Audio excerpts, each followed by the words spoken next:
4 types की। पहली कौन सी है? पेपिलरी। दूसरी कौन सी है? फॉलिकुलर। तीसरी है मेडुलरी। और चौथी आपके पास कौन सी है? एनाप्लास्टिक। सबसे पहले आपके पास कौन सा कैंसर है? Papillary cancer. Papillary cancer most common tumour है, मैलिग्नेंसी है। ओरिजिन कौन सा इसका? फॉलिकुलरी है। दूसरे नंबर पे याद रखें कि पेपिलरी कैंसर का जो स्प्रेड है वो किससे है? लिम्फेटिक से है। तो वो आसपास के जो लिम्फ नोड्स हैं ना, इनमें स्प्रेड करेगा। तीसरी चीज ये याद रखें कि हिस्टोपैथोलॉजी पे जो आपको चीज देगा इसमें पेपिलरी मोस्ट कॉमन है। पेपिलरी का स्प्रेड लिम्फेटिक है। पेपिलरी जो है इसमें समोमा बॉडीज मिलती हैं आपको। तो समोमा बॉडीज याद रखना है, ये डिस्ट्रॉफिक कैल्सिफिकेशंस होती हैं जो थायराइड में हिस्टोपैथोलॉजी पे आपको नजर आएंगी। आपको एमसीक्यू देगा समोमा बॉडीज का और पूछेगा कि कौन सा है, तो आपने क्या कहना है? ये है। दूसरे नंबर पे आपको वो बोलेगा कि ऑर्फन एनी न्यूक्लियाई नजर आया है। ठीक है, ये दोनों टर्म्स याद रखनी है। लैब में, एमआरसीएस में, यूएसएमएलई में, एमआरसीएस के तो फेवरेट क्वेश्चन है समोमा बॉडीज, और ये पैथोलॉजी में आते ही आते हैं। तो समोमा बॉडीज की टर्म दे रहा है, पेपिलरी कैंसर है। ऑर्फन एनी न्यूक्लियाई दे रहा है, पेपिलरी कैंसर है। लिम्फेटिक स्प्रेड दे रहा है, लिम्फ नोड दे रहा है आपको गले में साथ उसके, पेपिलरी कैंसर है, पेपिलरी कार्सिनोमा है। दूसरा आपके पास कौन सा आ जाता है? फॉलिकुलर। फॉलिकुलर का जो इसके बाद जो सेकंड मोस्ट कॉमन है वो फॉलिकुलर कार्सिनोमा है। फॉलिकुलर का इशू ये है कि फॉलिकुलर का जो स्प्रेड है वो लिम्फेटिक नहीं है, वो हेमेटोजेनस है। तो जो ब्लड से जा रहा है वो ज्यादा दूर तक बॉडी में जाएगा या लिम्फेटिक्स वाला जाएगा?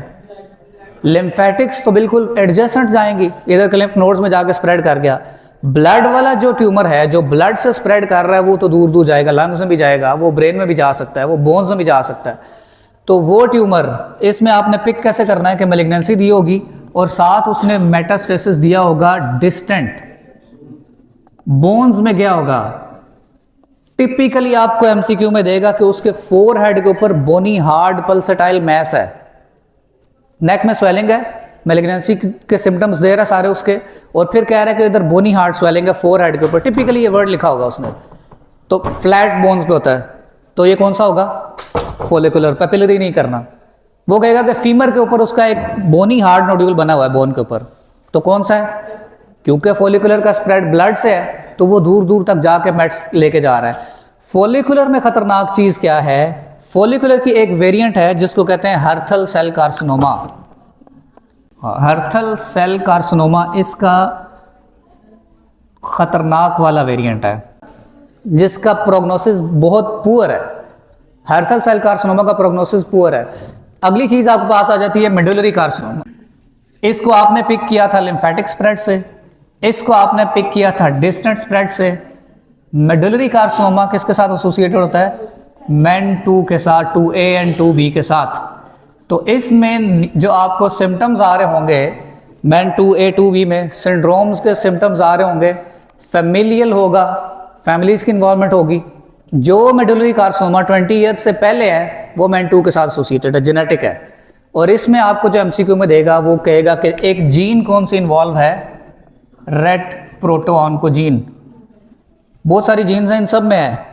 मैं जान के नहीं बता रहा कि आप कंफ्यूज हो जाएंगे, ये इसलिए बता रहा हूं कि ये पूछेगा ही पूछेगा कि रेट जीन प्रोटोऑन्कोजीन किस में आ रही है। इसमें इसलिए ऑर्फन एनी न्यूक्लियाई और समोमा बॉडीज बताई थी कि ये बोल के पूछेगा। इसमें बोनी इन्वॉल्वमेंट फॉलिकुलर में इसलिए बताइए कि आपको एमसीक्यू में देगा कि यहाँ फोरहेड पे स्वेलिंग है, फीमर पे स्वेलिंग है। तो आपने इन चीजों से इनको पहचानना है, इन मैलिग्नेंसीज को पहचानना है एमसीक्यूज में या क्वेश्चन में। जीन कौन सी है? मुंह से बोलें क्योंकि ये आएगी एग्जाम में आपको। रेड प्रोटोऑन्कोजीन है। आखिरी आपके पास आ जाता है एनाप्लास्टिक कैंसर, एनाप्लास्टिक कार्सिनोमा। सबसे लीथल, सबसे पुअर प्रोग्नोसिस वाला जो मैलिग्नेंसी है वो कौन सी है? एनाप्लास्टिक है। एनाप्लास्टिक कार्सिनोमा को आप एमसीक्यू में क्वेश्चन में कैसे पिक करेंगे?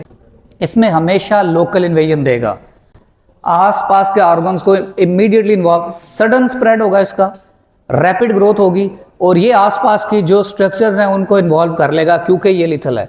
रिकरेंट लारिंजियल नर्व को इन्वॉल्व करेगा, ट्रेकिया को इन्वॉल्व करेगा, कैरोटिड शीथ को इन्वॉल्व करेगा, कैरोटिड आर्टरी को डिस्प्लेस करके पीछे ले जाएगा, बेरी साइन करवा रहा होगा। तो जो ये सिम्टम्स दे रहा है, कंप्रेशन सिम्टम्स दे रहा है, लोकल स्प्रेड दे रहा है, वो कौन सा है? Anaplastic carcinoma. चारों टाइप्स की समझ आ गई? कैल्सिटोनिन, ये मैंने पहले नहीं बताया था कि इसका जो ट्यूमर मार्कर है वो क्या है, कैल्सिटोनिन है। इसमें आपको डिपॉजिट्स कौन से मिलते हैं हिस्टोपैथोलॉजी या एफएनएसी में, एमिलॉइड डिपॉजिट से याद रखने हैं। ये मेरी बार आया था एमआरसीएस में, ठीक है, पार्ट 1 में भी आता है, आपको भी आएगा। यही क्वेश्चंस यही हैं, बॉडी वही है, फिजियोलॉजी वही है, बायोकेमिस्ट्री वही है, मेडुलरी पूछना है तो वो आपको कैल्सिटोनिन देगा एमसीक्यू में, ये नहीं देगा तो एमिलॉइड डिपॉजिट्स देगा।